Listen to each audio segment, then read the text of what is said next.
Sa ngalan ng Ama at ng Anak at ng Espiritu Santo, Amen. ang pagpapala ng ating Panginoong Hesukristo, ang pag-ibig ng Diyos Ama, at ang makikipagkaisa ng Espiritu Santo, naway sumainyong lahat.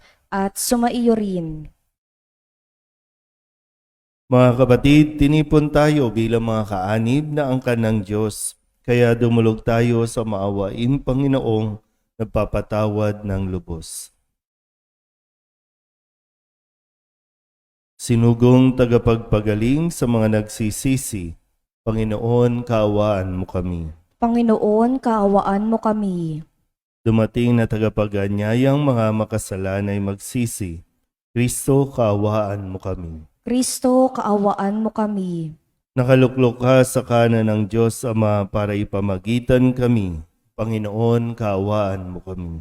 Panginoon, kaawaan mo kami. Kaawaan tayo na makapangyarihang Diyos, patawarin tayo sa ating mga kasalanan at patnubayan tayo sa buhay na walang hanggan. Amen. Manalangin tayo. Ama naming makapangyarihan, minarapat mong masilayan ng liwanag ang mga ninuno naming tinuruan ni San Padre Pio. Ipagkaloob mo sa aming mga tampok sa taguring Kristiyano ang makapamuhay ayon sa pananampalatayang ito sa pamamagitan ni Hesukristo kasama ng Espiritu Santo magpasawalang hanggan. Amen. Magsiupo na pong lahat. Pagbasa mula sa unang sulat ni Apostol San Pablo kay Timoteo. Pinakamamahal, sa ngalan ng Diyos na nagbibigay buhay sa lahat ng bagay at sa ngalan ni Kristo Jesus na nagpatotoo sa harapan ni Poncio Pilato, iniuutos ko sa iyo ang mga tagubiling ito'y panatilihin mong mabisa at walang kapintasan hanggang sa pagdating ng Panginoong Hesukristo. Sa takdang panahon, siya ihahayag ng mapagparang Diyos, ang makapangyarihang hari ng mga hari at Panginoon ng mga Panginoon. Siya lamang ang walang kamatayan, ang nananahan sa liwanag na di matitigan. Hindi siya nakita o makikita ni inuman. Sa kanyang karangalan at ang walang hanggang kapangyarihan. Amen. Ang salita ng Diyos. Salamat sa Diyos. Ang tugon po sa bawat saknong ng salmo. Sa Panginooy dumulog upang papuri ihandog. Ulitin po natin. Sa Panginooy dumulog upang papuri ihandog. Ang Panginooy ating Diyos, ito'y dapat malaman. Tayo'y Kanyang lahat, tayong lahat na nilalang.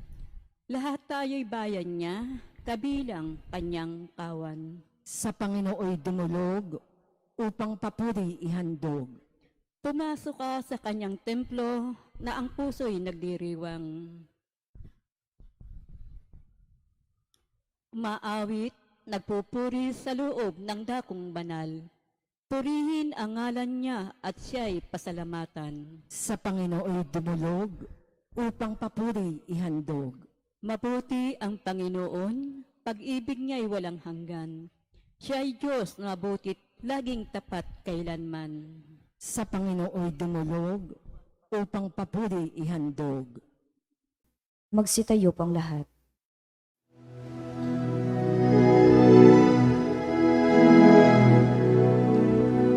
Hallelujah, hallelujah.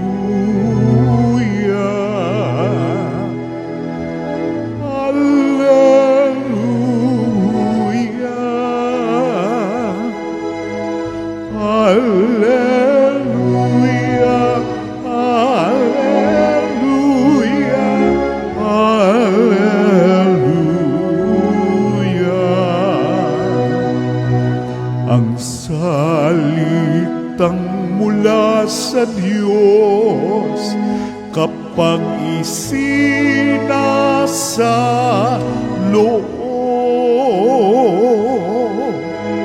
ay mamumunga ng lubos. Alleluia, Alleluia.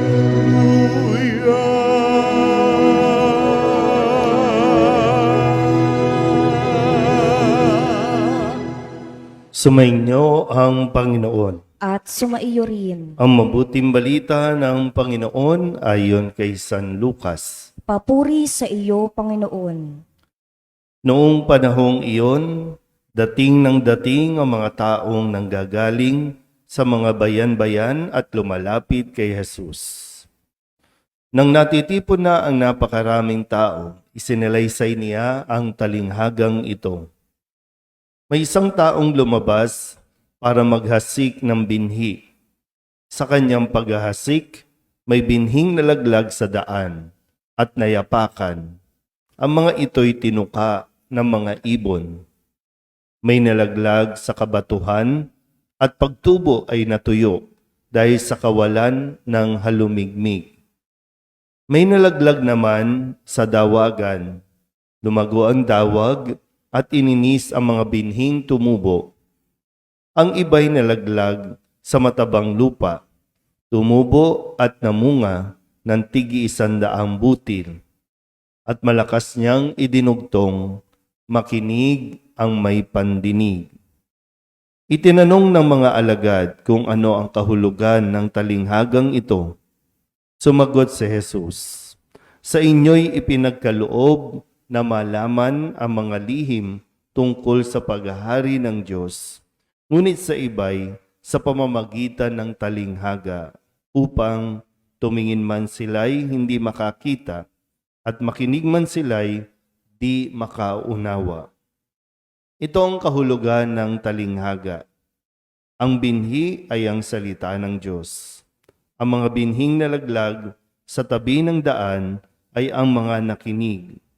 Ngunit dumating ang diablo at inalis sa kanilang puso ang salita upang hindi sila manalig at maligtas. Ang mga nalaglag sa kabatuhan ay ang mga nakinig ng salita at tumanggap nito ng may galak. Ngunit hindi ito tumimo sa kanilang puso. Naniwala silang sandali, subalit sa panahon ng pagsubok ay tumitiwalag agad.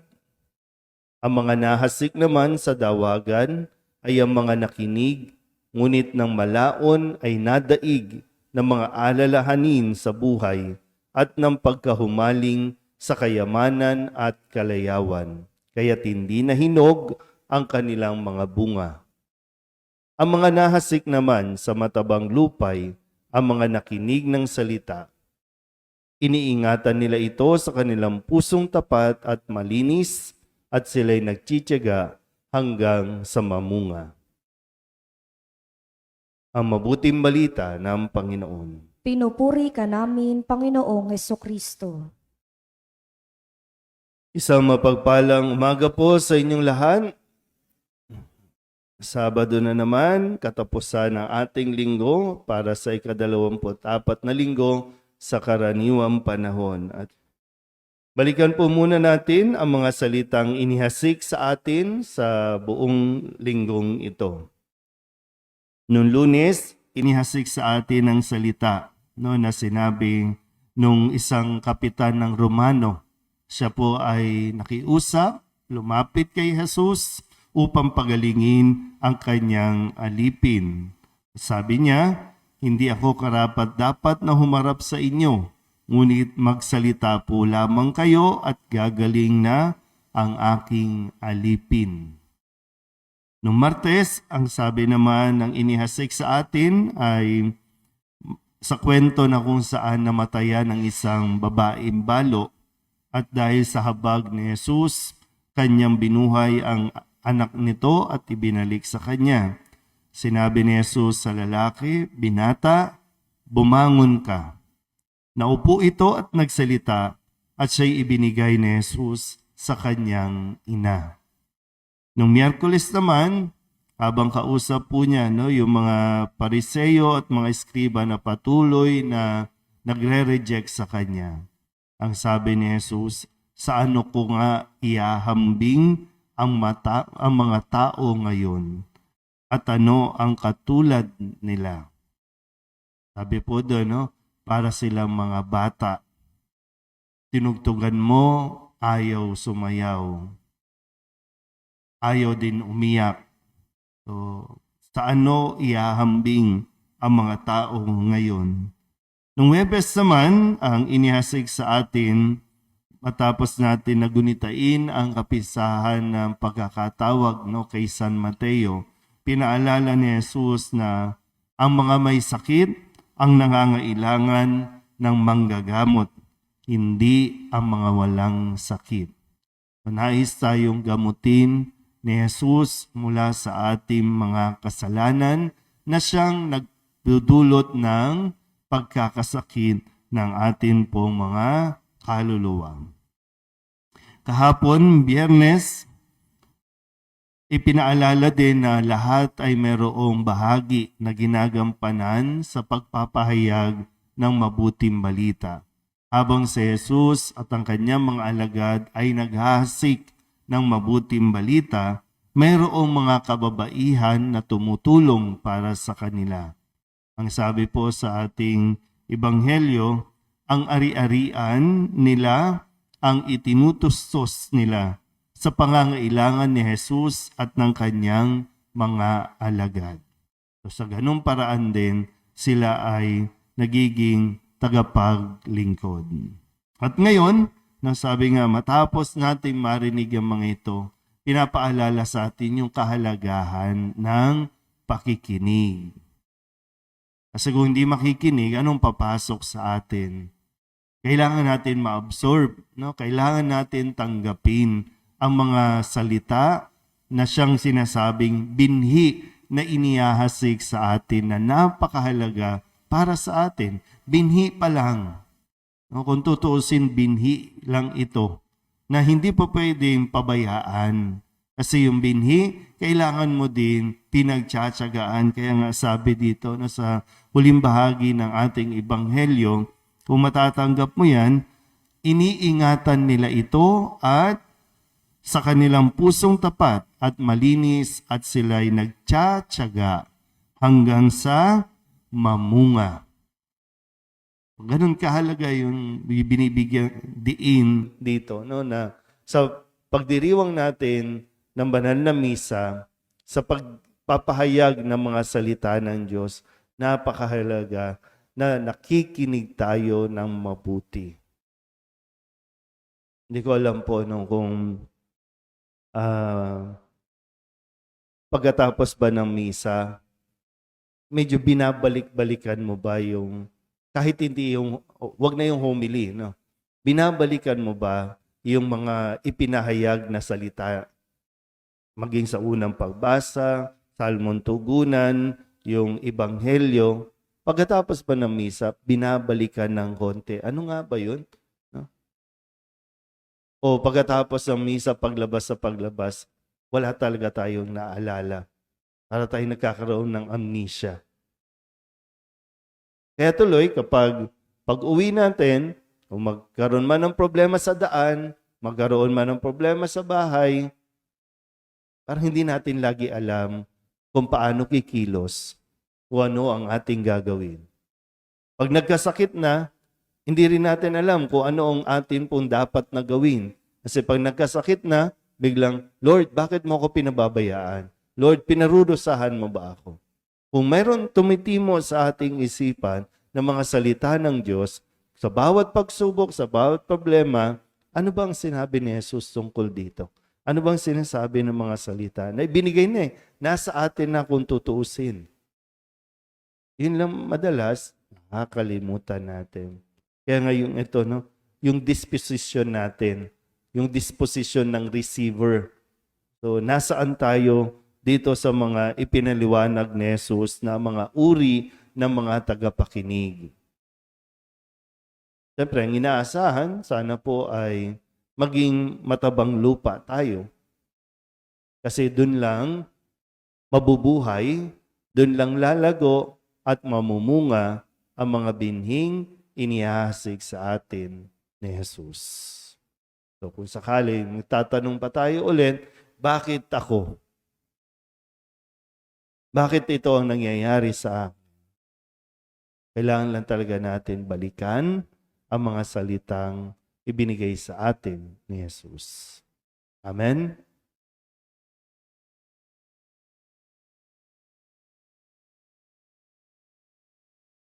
Mahabaging Ama, marapatin po ninyong dinggin ang aming mga panalangin sapagkat nananampalataya kami sa iyong anak, aming Panginoong Heso Kristo. Lumalapit kami sa Kanya sa pamamagitan ni Maria. Bilang isang sambayanan, taimtim tayong manalangin at sabihin, sa pamamagitan ng mahal na Birhen ng Solidad, Ama, pakinggan mo kami. Sa pamamagitan ng mahal na Birhen ng Soledad, Ama, pakinggan mo kami. Sa pamamagitan ng aming binyag, kami ay tinawag mo sa pananampalataya.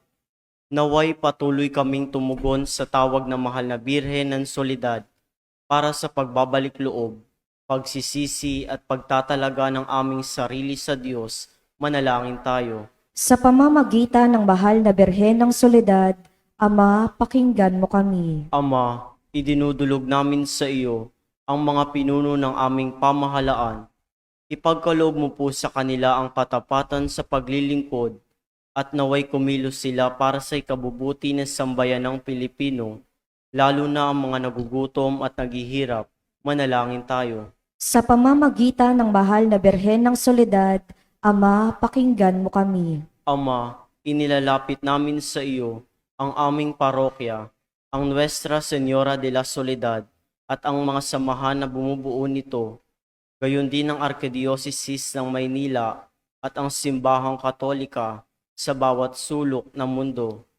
Gawin mo kaming masigasig na makibahagi sa mga gawain ng simbahan, maging bukas palad sa pag-aalay ng sarili sa gawa at panalangin, at mamunga nawa ang lahat ng ito ng kabanalan, hustisya at kapayapaan. Manalangin tayo. Sa pamamagitan ng mahal na Birhen ng Soledad, Ama, pakinggan mo kami. Si Jesus ay nananatili sa ating piling sa Santisimo Sakramento, kaya kami po ay nananalangin para sa bukasyon sa pagpapari upang patuloy naming matanggap ang pagpapala ng Eukaristiya na sentro ng Kristiyanong pamumuhay.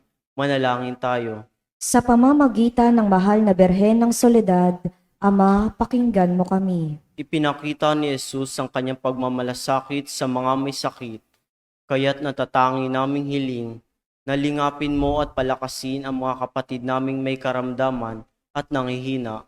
Manalangin tayo. Sa pamamagitan ng mahal na Birhen ng Soledad, Ama, pakinggan mo kami. Idinadalangin namin ang lahat ng mga kapatid naming yumauna, patawarin ang kanilang kasalanan at gantimpalaan sila ng tahanan sa langit. Manalangin tayo. Sa pamamagitan ng mahal na Birhen ng Soledad, Ama, pakinggan mo kami. Bilang ina, ipinakita ni Maria ang mga mabubuting katangian, lalo na ang katapatan, pagpapakumbaba, pagsunod at kalinisan, upang hindi maging hadlang sa misyon ng kanyang anak. Kaya itinataas namin sa iyo ang mga kababaihan at mga ina ng tahanan, na pagkalooban mo sila ng puso tulad ng kay Maria, at maging inspirasyon nawa sila ng aming pamayanan at ng bawat mag-anak. Manalangin tayo. Sa pamamagitan ng mahal na Birhen ng Soledad, Ama, pakinggan mo kami. Idulog din natin sa Panginoon ang ating mga personal na kahilingan at mga panalangin para sa ating mga pamilya, kasama ang mga kahilingan ng mga nanonood sa online. Lahat ng mga misang pasasalamat, espesyal na intensyon, mga agarang paggaling ng mga may sakit, at ang lahat ng mga kaluluwa na hinihiling na ipagdasal sa misang ito.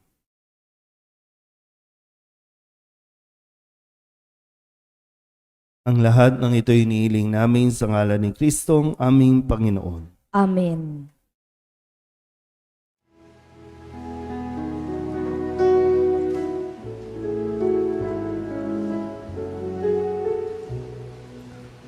himig mo ang awit ko, lahat ng ito'y nagmula sa iyo.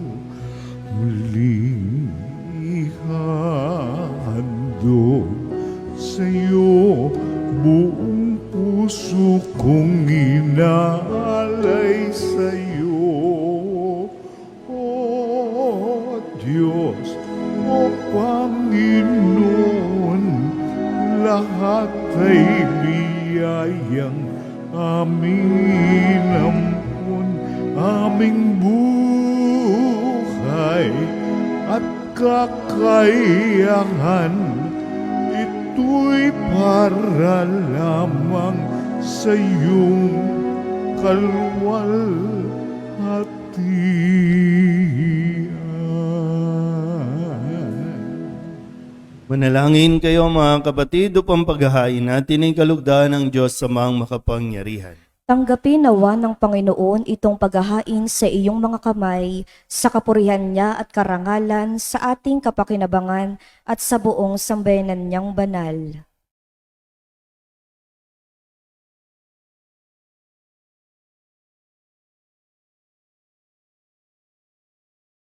Ama naming lumikha, ang paghahain namin ngayong si San Pio ay ginugunita, ay kalugdan mo nawa at bilang tugon sa kanyang itinurong kaalaman, ikaw ngayon ay aming pinupuri at pinasasalamatan sa pamamagitan ni Jesucristo, kasama ng Espiritu Santo, magpasawalang hanggan. Amen. Sumainyo ang Panginoon. At sumaiyo rin. Itaas sa Diyos ang inyong puso at diwa. Itinaas na namin sa Panginoon. Pasalamatan natin ang Panginoong ating Diyos. Marapat na siya ay pasalamatan. Ama naming makapangyarihan, tunay nga marapat na ikaw ay aming pasalamatan sa pamamagitan ni Jesucristo na aming Panginoon. Ngayong si San Pio ay pinararangalan sa pamumuhay niyang totoong uliran at pagiging maaasahan sa panunungkulan, kaya't si Jesucristo na maaasahan sa katapatan ay inihahayag sa pangangasiwa sa sambayanan. Ang malasakit ng mga ulirang tagapangasiwa noon ay napapatuloy magpahanggang ngayon sa mga panalangin kanilang iniuukol, kaysa ng sambayanan mong dito'y nagtitipon. Kaya kaysa ng mga anghel ng sisiawit ng papuri sa iyo nang walang humpay sa kalangitan, kami nagbubunyi sa iyong kadakilaan. Santo, Santo, Santo, Diyos makapangyarihan, puspos ng luwalhati ang langit at lupa. Hosana sa kaitaasan, pinapalang narito sa ngalan ng Panginoon. Hosana, Hosana sa kaitaasan. Hosana, Hosana sa kaitaasan.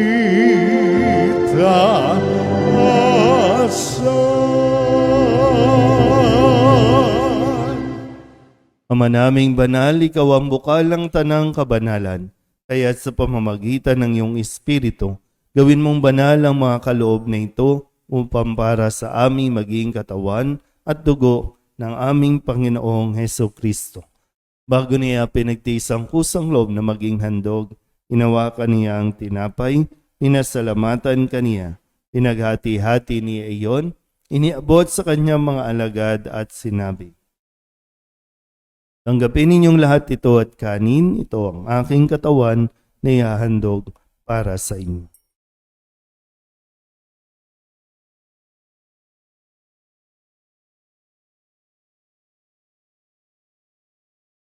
Gayun din naman nung matapos ang hapunan, inawakan niya ang kalis. Muli kaniyang pinasalamatan. Iniabot niya ang kalis sa kanyang mga alagad at sinabi, "Tanggapin ninyong lahat ito at inumin. Ito ang kalis ng aking dugo, ng bago at walang hanggang tipan.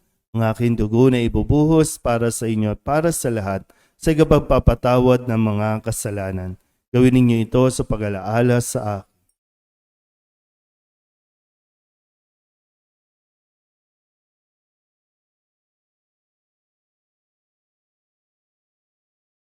Ipagbunyi natin ang misteryo ng pananampalataya. Si Kristo'y namatay, si Kristo'y nabuhay, si Kristo'y babalik sa wakas ng panahon. Ama, ginagawa namin ngayon ang pag-alaala sa pagkamatay at muling pagkabuhay ng iyong anak, kaya tiniaalay namin sa iyo ang tinapay na nagbibigay buhay at ang kalis na nagkakaloob ng kaligtasan. Kami nagpapasalamat dahil kami iyong minarapat na tumayo sa harap mo para maglingkod sa iyo. Isinasamo namin kami magsasalo-salo sa katawan at dugo ni Kristo ay mabuklod sa pagkakaisa sa pamamagitan ng Espiritu Santo. Ama, lingapin mo ang iyong simbahang laganap sa buong daigdig. Puspusin mo kami sa pag-ibig kaysa ni Francisco na aming Papa at ni Jose na aming Obispo at ng Tanang Kaparian. Alalahanin mo rin ang mga kapatid naming nahimlay na may pag-asang sila'y muling mabubuhay, gayon din ang lahat ng mga pumanaw. Tawaan mo sila at patuloyin sa iyong kaliwanagan. Tawaan mo at pagintapating kaming lahat na makasalo sa iyong buhay na walang wakas. Kaysa ng mahal na Birhen Maria na ina ng Diyos, ng kabiyak ng puso niyang sa San Jose. Kaysa ng mga apostol at ng lahat ng mga banal na namuhay dito sa daigdig ng kalugod-lugod sa iyo. May pagdiwang nawa namin ang papupuri sa ikararangal mo sa pamamagitan ng iyong anak na aming Panginoong Heso Kristo. Sa pamamagitan ni Kristo, kasama niya at sa Kanya, ang lahat ng parangal at papuri ay sa iyo, Diyos amang makapangyarihan, kasama ng Espiritu Santo, magpasawalang hanggan. Amen. Amen. Amen. Amen.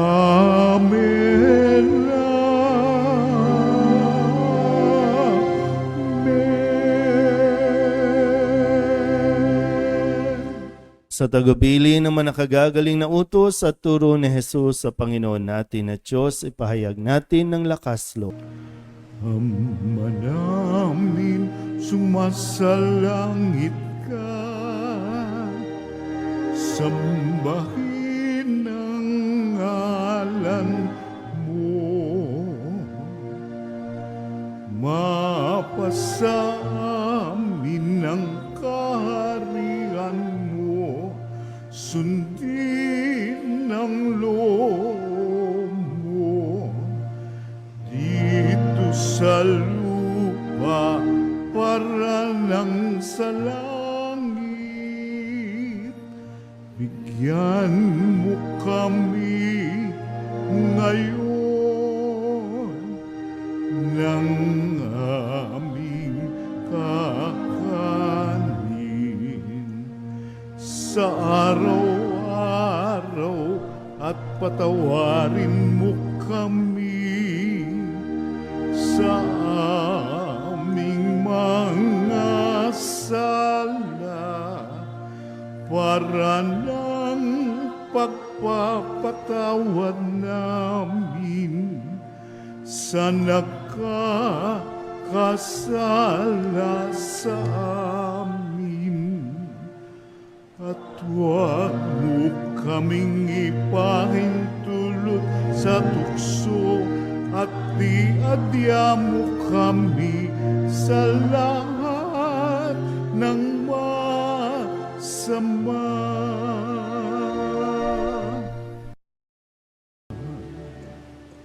Inihiling namin kami iadya sa lahat ng masama, pagkalooban ng kapayapaan araw-araw, iligtas sa kasalanan at ilayo sa lahat ng kapahamakan. Samantalang aming pinananabikan ang dakilang araw ng pagpapahayag ng tagapagligtas naming si Hesu Kristo. Sapagkat iyo ang kaharian at ang kapangyarihan at ang kapurihan magpakailanman. Amen. Panginoong Hesu Kristo, sinabi mo sa iyong mga apostol, kapayapaan ang iniiwan ko sa inyo, ang aking kapayapaan ang binibigay ko sa inyo. Tunghayan mo ang aming pananampalataya at huwag ang aming mga pagkakasala.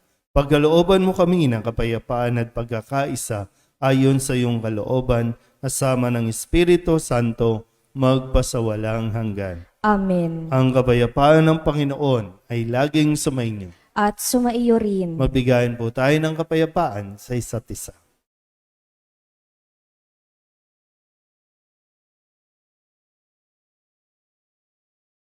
Kordero ng Diyos na nag-aalis ng mga kasalanan ng sanlibutan, maawa ka sa amin. Kordero ng Diyos na nag-aalis ng mga kasalanan ng sanlibutan, maawa ka sa amin. Kordero ng Diyos na nag-aalis ng mga kasalanan ng sanlibutan, ipagkaloob mo sa amin ang kapayapaan. Magsiluhod po ang lahat.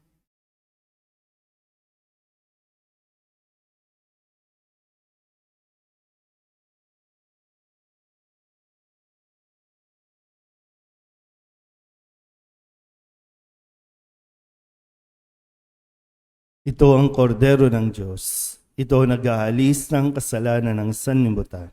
Mapalad ang mga inaanyayahan sa kanyang piging. Panginoon, hindi ako karapat-dapat na magpatuloy sa iyo, ngunit sa isang salita mo lamang ay gagaling na ako. Katawan ni Kristo. Amen.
Manalangin tayo.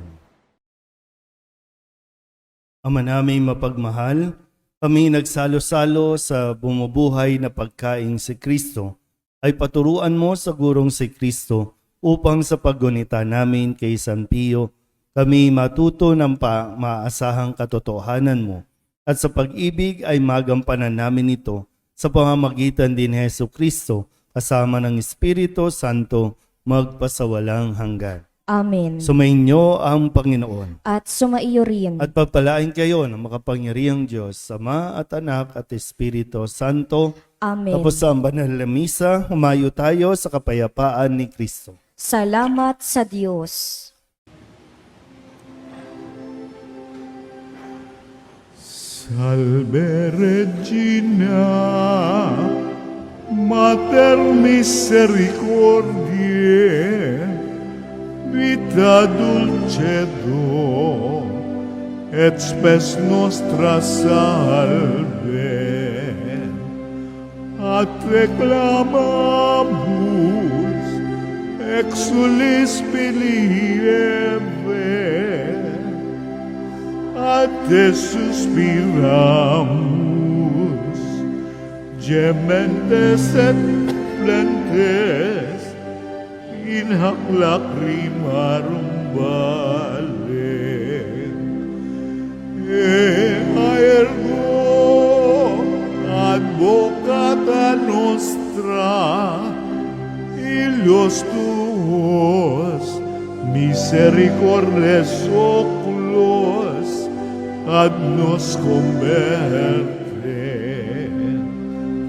Et Iesum benedictum fructum ventris tui, nobis os hoc exilium ostendet. O clemens, o pia, adultis Virgo Maria. Pray for us, O Holy Mary, Mother of God. That we may be worthy to the promises of Christ. Let us pray.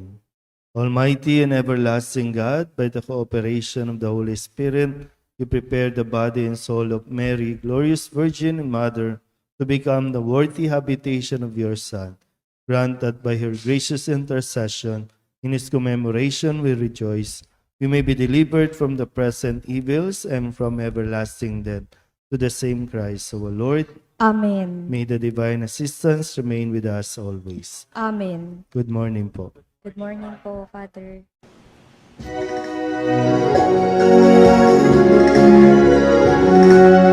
Nuestra Señora de Soledad, inang mapagtiis ng mga hirap, nagmata ng pasakit, dahil sa Diyos na akas, o dakila ka sa Señora de Soledad, mula sa sinapupunan hanggang sa kamatayan.